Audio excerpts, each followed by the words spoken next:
এই সঞ্জয় হঠাৎ এরকম এরকম ঘটনা ঘটালো, যেটা আপনি নিশ্চয়ই শুনেছেন, যেটা এখনো পর্যন্ত তদন্তকারী হুম। উঠে এসেছে, আপনারা কখনো বিশ্বাস করতে পারছেন? আমরা আমরা নিজেরাই বিশ্বাস করতে পারছি না দাদা, এরকম করেছে।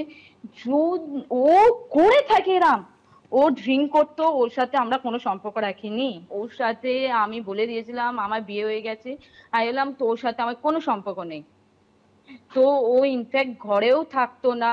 ও আসতো যেত, আসতো যেত, ড্রিঙ্ক করতো। সেই জন্য ও একবারে নিজেই বললো আমি আর এই ঘরে আসবো না, আমি এই ঘরে থাকবো না। তখন আমরা মাকে নিজে দেখাশোনার দায়িত্ব আমরা বোনরা নিলাম, আমরা বোনরা মিলে মাকে দেখাশোনা করতাম। এমনি কেমন ছিল সঞ্জয়? ওর ও কেমন ছেলে, এই এরম যদি কাজ কেউ করে থাকে, কেমন ছেলে আপনি কি বলবেন?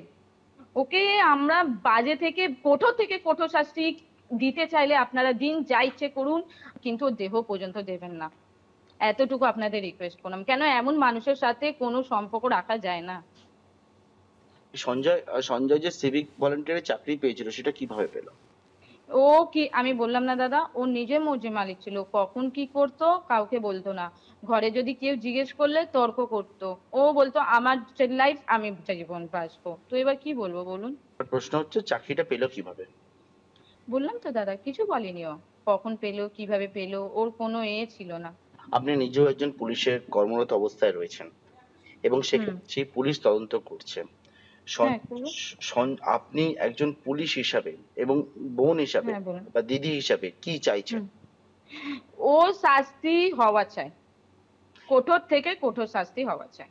আর সঞ্জয় যে চাকরিটা যে করছিল পুলিশের, সেটা হুম। জানতেন, মানে এমনি জানতেন যে কেমন ছিল? ও কোনো রকম ভাবে হুম। শুনতে পাচ্ছি যেটা বিষয়টা, সেটা হচ্ছে ডোন্ট কেয়ার মনোভাব ছিল, কাজেও খুব একটা যেত না কোনো একটা।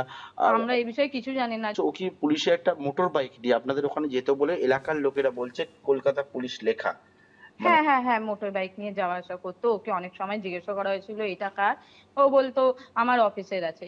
কেপি লেখা। হ্যাঁ কেপি লেখা দাদা, এটা ঠিক। আমাদের যখন বলেছিল তখন আমরা বলে দিয়েছিলাম যে দেখুন আমরা তো এসব কিছু জানি না, আর আমাদের আগে জানাইনি। হুম। যখন আমরা জানতে পেরেছি তখন ওকেই আমরা, ও আমাদের সাথে সম্পর্ক ছেড়ে চলে গেছিল। কোন থানার সঙ্গে ও বেশি যাতায়াত ছিল বা এ ছিল কিছু জানেন আপনি? না কিচ্ছু জানি না।